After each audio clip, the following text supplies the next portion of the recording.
یہ 14 अगस्त पे भी चलो चलते हैं। बड़ी तुमने मस्ती की जी 14 अगस्त को, बड़ी तमाशबीनी की। मैं पुत्र आपको बोल सकता है कोई तड़े, मैं कोई गुस्सा नहीं करूंगा, बस जरा अदब के दायरे में रहना। आप बोल सकते हैं, आप अपनी राय का इजहार कर सकते हैं। आपने 14 अगस्त पे जी बड़ी खुशी मनाई, मुझे आप बता सकते हैं कि खुशी किस बात की मनाई है? हमारे पास कोई खुशी मनाने की कोई वजह है? महन पाकिस्तान, वो तो मोहम्मद अली जिन्ना ने बनाया, ख्वाब अल्लामा मोहम्मद इकबाल ने देखा, वो तो पीर सैयद जमात अली शाह, हमने तो बनाया ही नहीं, हमारे खाते में तो वो आता ही नहीं, उसको तो निकालो ना, साइड पे करो, और उसके बाद अब पाकिस्तान की बात कर लो। क्या है जी आपके पास खुशी मनाने के लिए? क्यों? ओ भाई, मैं, रजवी साहब, शाह साहब, पागले भाई होरी, नकील साहब, और यार जितने बैठे हो सारे तो मकरूज बैठे हुए हो।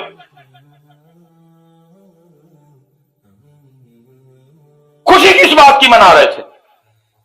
IMF के पैसे तुमने देने हैं, वर्ल्ड बैंक के पैसे तुमने देने हैं, रशिया के पैसे तुमने देने हैं, दुबई के पैसे तुमने देने हैं, सऊदीया के पैसे तुमने देने हैं, चाइना के पैसे तुमने देने हैं, अमेरिका के पैसे तुमने देने हैं।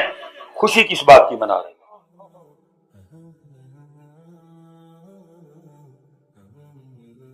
और पता है कर्जा भी सूद पे लिया हुआ है।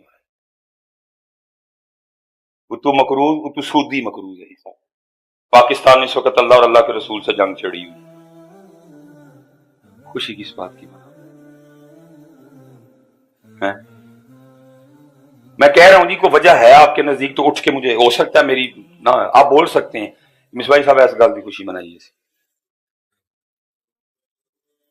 PTCL बिक गया, PIA खसारे में, स्टील मिल खसारे में, वापडा आदि बिक चुकी है, आदि के लिए मामला हो रहा है कि वो भी बेचनी है, रोड गिरवी, एयरपोर्ट गिरवी, खुशी पे केड़ी गल दी मना? उलमा बैठे, आपको पता है जब पाकिस्तान बना 90,000 बेटियों की इज्जत लुटी थी। तियां दी इज्जत लुट जाए ते मुंह ते झंडे बना के ते मोटरसाइकिलों दे सलंसर कट के ते अच वाजे बजाई देने। गैरत मर गई है तुम सबकी, बेगैरत हो गए हैं सारे के सारे हम। इज्जत लुटना तो दूर, और एक बेटी के सर से दुपट्टा उतर जाए और बंदा सर उठाने वाला नहीं रहता। हम वो है 90,000 बेटियों की इज्जतें लुटवा के 14 अगस्त को मुंह के ऊपर झंडे बना के बाजे बजाते फिर रहे थे। नहीं यार, तो वह बताना जरूरी है कि इतना कपड़ा दिए की रोशनी में बना है और इतना कपड़ा चांद की रोशनी में बनाया है। फरमाते उन बच्चियों ने मुझे हैरान कर दिया। मैंने कहा मसला मुकम्मल? उन्होंने कहा नहीं, अभी पूछना है, पूछो। उन्होंने कहा बाज़ दफ़ा इस तरह भी होता है कि दिया भी बुझ जाता है, और जब हम खड्डियाँ उठा के सेन में लाती हैं तो ऊपर बादल होते हैं, इसलिए चांद की रोशनी ज़मीन तक आ रही होती नहीं। तो फिर हम क्या करती हैं कि हमारे साथ जो घर है उन्होंने अपने सेन में जो दिया जला रखा होता है, हम अपनी खड्डियाँ उठा के दीवार के करीब कर लेती हैं, और हम फिर उनके दिए की रोशनी में कपड़ा बनाती हैं, क्योंकि उन्होंने दिया हमारे लिए नहीं जलाया, और हमने उनसे इजाज़त भी नहीं ली कि आया हम आपके दिए की रोशनी में कपड़ा बना लिया करें। तो क्या उनकी इजाज़त के बगैर उनके दिए की रोशनी में कपड़ा बनाना चोरी में शुमार तो नहीं होगा? इमाम साहब फरमाते हैं उन बच्चियों ने मुझे रुला दिया। मैंने कहा मसले का जवाब बाद में दूंगा, पहले ये बताओ तुम आई किस घर से हो, तुम्हारे अब्बू का क्या नाम है, तुम किसकी बेटियां हो? तो बच्चियां आगे से कहने लगी हम बिशर हाफी की बेटियां हैं। आप फरमाती हैं इस बात ने मुझे मजबूर कर दिया कि मैं बिशर हाफी के पास जाऊं। जिसकी छोटी छोटी बच्चियों का ये तकवा है तो बिशर हाफी का तकवा क्या होगा? ये है मेयारे विलायत साहब, ये है। हला इमाम अहमद बिन हम्बल तकवे के बड़े बुलंद मुकाम पे फायज थे। भूख लगी थी, हाँ जी, पता नहीं कितने दिनों के भूखे थे, भूख भी ऐसी कि छुपाए ना छुपे। अब तो पुत्र देखते ही कोई नहीं ना, जो आया मुंह विच सुट लिया। स्पेशल जो नमाजी अहबाब है, मैं आपसे गुजारिश करूंगा पुत्र अपने लुकमों का बड़ा ध्यान रखा करो। एक गंदा लुकमा 40 दिन की इबादत का सुरूर, बहुत ध्यान रखो पुत्र, बड़ा अपना ढिड सांभो और बड़ी अपनी जुबान सांभो। एवं जो आया चुक मुंह विच सुट लिया। अल्लाह करे मेरी कौम को ये बातें समझ आ जाए। मुझे पता नहीं झुमरे का मिजाज क्या है, लेकिन आप इस वक्त सियालकोट के जिस फिल्टर पे जाएंगे ना, आपको अच्छे भले बंदे गाड़ियों पे, एनजी फॉर्च्यूनर पे, एमजी पे, टुक्सान पे, हैवाल पे आपको बड़ी बोतलें लेके ना पानी लेने आते हुए मिलेंगे, क्योंकि नई पसली सट चल दी। आजकल वैसे भी नेस्ले वगैरह का, एक्वाखिना का वैसे बाइकाट चल रहा है, तो आपको अच्छे खासे शुराफा मिलेंगे रात को फिल्टर पे पानी भरते हुए। मैं भी कभी कभी जाता हूँ अगर सियालकोट में हूँ, तो वो जिससे भी पूछो ना कि वो हाँ डॉक्टर ने कहा कि साफ पानी पिया करो, क्योंकि गंदे पानी नाल जिगर ते गुर्दे खराब हो जाते। लेकिन दुख ये है मेरी बात कौम को ये बात तो समझ आ गई कि गंदे पानी नाल जिगर ते गुर्दे खराब होंगे ने। पता नहीं ये समझ क्यों नहीं आ रही कि गंदे रिस्क से नस्लें खराब हो जाती हैं, गंदे रिस्क से, गंदे खाने से नस्लें खराब हो जाती हैं। ये तो समझ आ गई कि गंदा पानी जिगर और गुर्दे खराब करता है। पता नहीं ये क्यों नहीं समझ आ रहे हैं, क्योंकि हजरत अब तो मेरे पाकिस्तान का ये हाल है। कभी 2 नंबर चीज़ को भी लोग मायूब समझते थे, अब तो 6-7 नंबर चल रहा है, चला रहे हैं, हम ही चला रहे हैं सारे। ढूंढने से आपको खालिस चीज़ नहीं मिलेगी।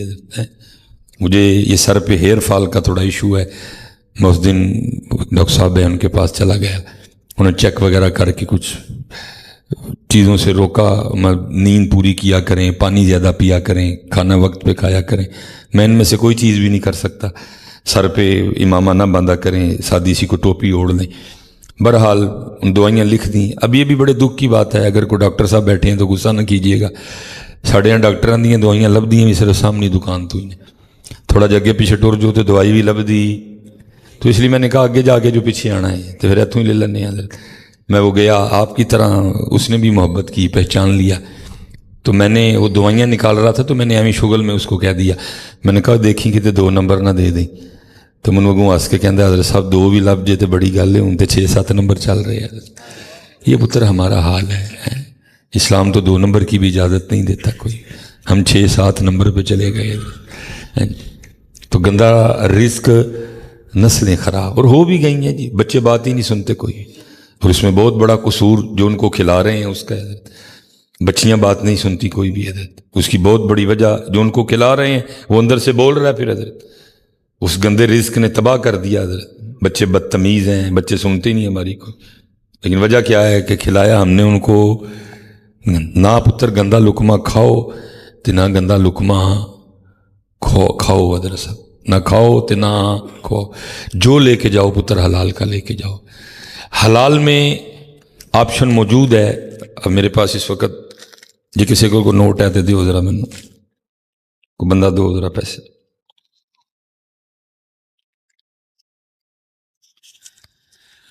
ये अगर आपने हलाल का कमाया है ना, तो ये 1000 से 1 लाख भी हो सकता है, ये 1 लाख से 1 करोड़ भी बन सकता है, और ये 1 करोड़ से 1 अरब, और 1 अरब से 1 खरब भी बन सकता है। ये ऑप्शन मौजूद है। क्यों?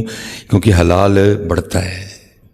हलाल, लेकिन पुत्र जी हराम दा लैके आए हो तो फिर वधना कोई भी नहीं, ये कटना ही कटना है। क्योंकि हराम कुत्ती 8 बच्चे देंदी है, बकरी जोड़ा 1, किते किते 3, गां 1, किते जोड़ा, ऊँटनी 1, किते जोड़ा हजरत। और हर रोज़ लाखों की तादाद में बकरियां, ऊँट और गायें ज़िबा किए जाते हैं। कुत्ता हराम है, खाता कोई। लेकिन हजरत जी जब भी देखे गए हैं गायें, बकरी और ऊँटों के इजड़ देखे गए हैं, कुत्तों का इजड़ आज तक कभी किसी ने देखा? बड़े भी अगर कहीं आपने इकट्ठे कुत्ते देखे होंगे तो मेरा 9-10 से ज़्यादा कुत्ते मेरा कभी किसी ने देखे होंगे। अल्लाह देती वो 8 है, वो 2 देती है, वो 1 देती है। लेकिन वजह क्या है? क्योंकि हलाल बढ़ता है, हलाल और हराम का। इसीलिए तो पुत्र हम परेशान हैं, क्योंकि हम अपने रिस्क का ध्यान रखते नहीं। लेकिन बड़े बड़े बाकमाल लोग हैं, सफ़र बीमार करता है, थका देता है, बूढ़ा कर देता है। लेकिन जो सफ़र में मैंने सबसे ज़्यादा मज़ा लिया है वो ये है कि बड़े बड़े बाकमाल लोग देखे अपनी आंखों से, जिनको हमने किताबों में पढ़ा है। मैं एक दफ़ा नारोवाल था, पसरूर से मैंने नारोवाल जाना था, सर्दियों के दिन थे। और आपको पता है साड़ी कौम बादशाह लोग ऐ तो चलो गर्मी है ना तो समझ आती है, ਸਾਡੇ ਐਡੇ ਬਾਦਸ਼ਾਹ ਲੋਕ ਨੇ ਸਰਦੀਆਂ 'ਚ ਵੀ ਹਾਰ ਪਾ ਛੱਡਦੇ ਨੇ। ਪਰ ਇਹਦੇ ਤੇ ਚਲੋ ਵਰਕਾ ਚੜ੍ਹੇ ਜਾਣ, ਉਹਨਾਂ ਦੇ ਵਰਕਾ ਵੀ कोई नहीं चढ़े ਹੁੰਦਾ, ਪਾਣੀ ਚੋਂਦਾ ਹੁੰਦਾ है। और मैं हैरान होता हूँ यार मेरी कौम को क्या हो गया, गीले हार हैं, पानी टपक रहा है, सानू पा छड़ते ने बढ़ के, फिर असी भी चुप करके पवा लेंगे हैं, क्योंकि मेरे सामने 10 कैमरे लगे हैं। इन्होंने ये दिखा देना कि मिसबा जी सब गुस्से में आ गए, ये कोई नहीं दसना उस गरीब ने ठंडे हार पाए सन। क्योंकि हमारे यूट्यूबर भी आपको पता पूरी तीली लगाते हैं मेरे साथ, तो काम की गल है भी अगे कोई नहीं बचाते, ये भी अद्धी कट देंगे।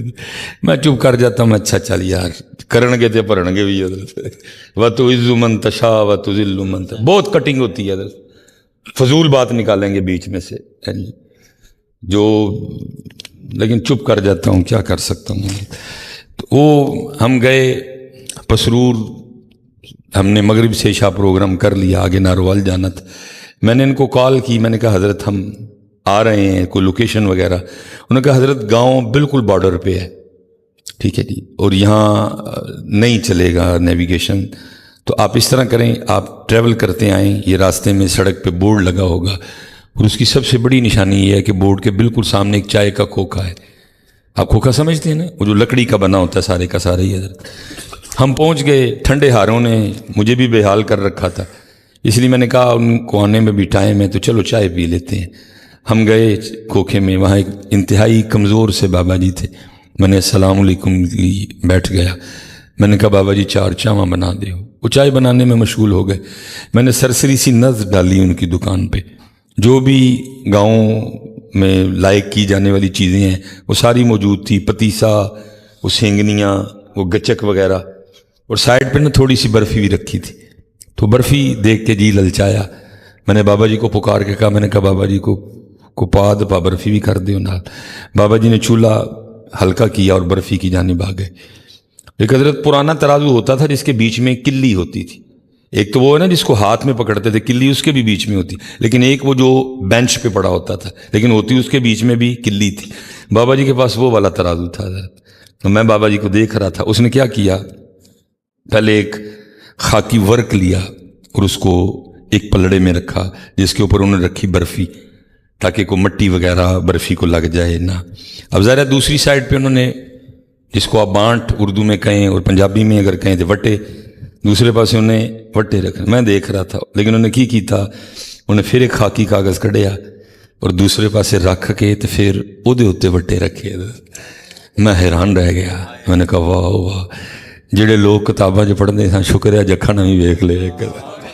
उसने क्यों कागज़ रखा, क्योंकि बर्फ़ी की कीमत 1200 रुपये किलो, और नीचे जो बर्फ़ी के साथ कागज़ तुलने जा रहा था उसकी कीमत 20 रुपये किलो।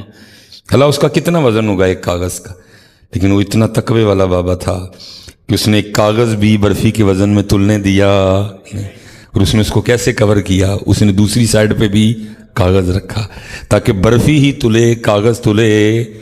तो साड़ियाँ बेकरियाँ वाले तो पूरा पूरा डब्बा तोल चढ़ते हैं, इत्थे तो पूरा पूरा डब्बा। अल्लाह हमें समझ आ रही होती है सारी, लेकिन भाई गल करो तो गल पैंदे ने। 80-80 ग्राम का डब्बा, 60 ग्राम का डब्बा, मैंने खुद डब्बे का वज़न किया है।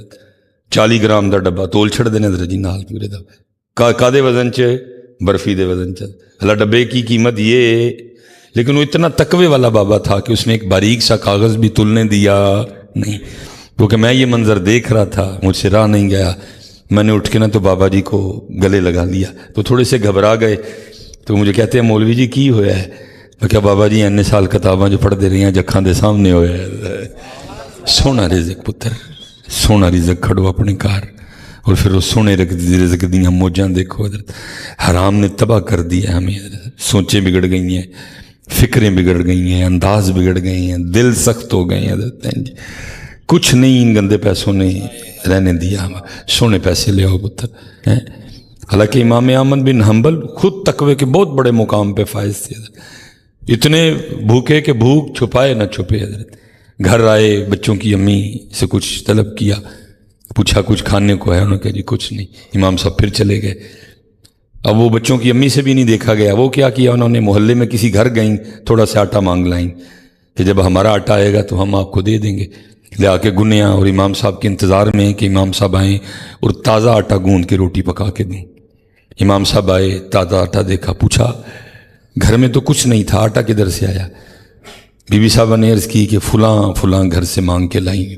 आपने फरमाया उसका रिज़्क़ तो मशकूक है, उसके बारे में तो कोई पता ही नहीं वो क्या करता है, वो कैसे कमाता है, इसलिए मशकूक रिज़्क़ ना मैं खाऊंगा ना मेरे घर वालों में से कुछ खाएगा, कोई खाएगा। इमाम साहब चले गए। वो लिखा है थोड़ी देर बाद फ़कीर आ गया, उसने दरवाजे पे दस्तक दी। उस फ़कीर को वो ताज़ा आटा दिया गया। ज़ाहिर है फ़कीर के लिए भी पहला मौका था कि उसको किसी ने गुंदा हुआ ताज़ा आटा दिया। तो उसने कहा ये क्या मामला? कि उन्होंने कहा जी इमाम साहब कह रहे हैं कि ये जिनसे आटा लाया गया है मशकूक है, इसलिए ना मैं खाऊंगा ना मेरे घर वालों में से कोई खाएगा, तो फिर तू ले जा। उन्होंने कहा जड़ा आटा मेरे इमाम ने नहीं खाना मैं भी नहीं खाना है। क्या दौर था हज़रत, जब फ़कीरों के भी ये अंदाज़ हुआ करते थे। कैसा सोना दौर था हज़रत, जब फ़कीरों के भी ये अंदाज़ हुआ करते। फ़कीर भी इतने तकवे वाले थे हज़रत। हाँ जी, अब इमाम साहब ने भी नहीं खाना, घर वाले ने भी नहीं खाना, फ़कीर ने भी नहीं खाना, करना की आटे था। इसलिए लिखा है कि उस आटे को दरिया दजला में फेंकवा दिया गया। इमाम साहब वापस तशरीफ़ लाए, आटा नहीं मिला। पूछे आटा कितने गया? उन्होंने कहा जी तुसी भी नहीं खाना असी भी नहीं खाना। फ़कीर ने क्या? वो कहता मैं भी नहीं खाना, तो हमने दजला में फेंकवा दिया। फरमाया ये क्या जुल्म किया, अब तक उस आटे को दजला की मछलियाँ खा चुकी होंगी, जब तक अहमद जिंदा रहेगा आज के बाद कभी भी दरिया दजला की मछली भी नहीं खाएगा। ये पुत्र मयार थे उनके, लेकिन क्या है अद्धा दसिया नहीं कोई भी। जो बोला वो भी आधा ही बोला हमने, वो भी पूरा बोला। बाकी पुत्र कई टॉपिक ऐसे जो जैसे ये मस्जिद है, किताबें भरी पड़ी हैं हज़रत, लेकिन बोला ही नहीं कोई भी। इसलिए अब लोगों को पता ही नहीं ये जगह क्या है। लोग इसको छोड़ के MNA और MPA की तरफ जा रहे हैं। यहाँ आता कोई, यहाँ वीरानी है, यहाँ बंदा ही कोई नहीं। MNA ते MPA दे घर जेड़े वेले जाओ दुनिया खलोती है। हालांकि क्या मिलता है हज़रत? मियाँ साहब ने कमाल लिख दिया, फरमाया मांगत कोलू मंगण वाला, मांगत कोलू मंगण वाला ते रैंदा मेशा खाली, ओस की देना दान मुहम्मद जेड़ा आपी खाली। लेकिन क्या है, क्योंकि काम ही नहीं हुआ, इस मौजू पे बोला ही नहीं गया, इसलिए अब लोग इधर नहीं आते, लोग MNA और MPA के घर जाते हैं। अल्लाह क्या कर सकता है हज़रत, क्या कर लेगा हज़रत से? मियाँ साहब हज़रत जी रोला, मियाँ साहब दिल पे दस्तक देते रहे, लेकिन हमने भी मियाँ साहब की बात सुनी, कानों का चस्का लिया, लेकिन उस बात को दिल तक जाने दिया नहीं। मियाँ साहब तो कह गए आज से 100 साल पहले, फरमाया जे ओ बेली सब जग बेली, करम उथू ही होने, करम उथू, ना MPA आपे काम आना ही ते ना MNA ने आपे काम करम।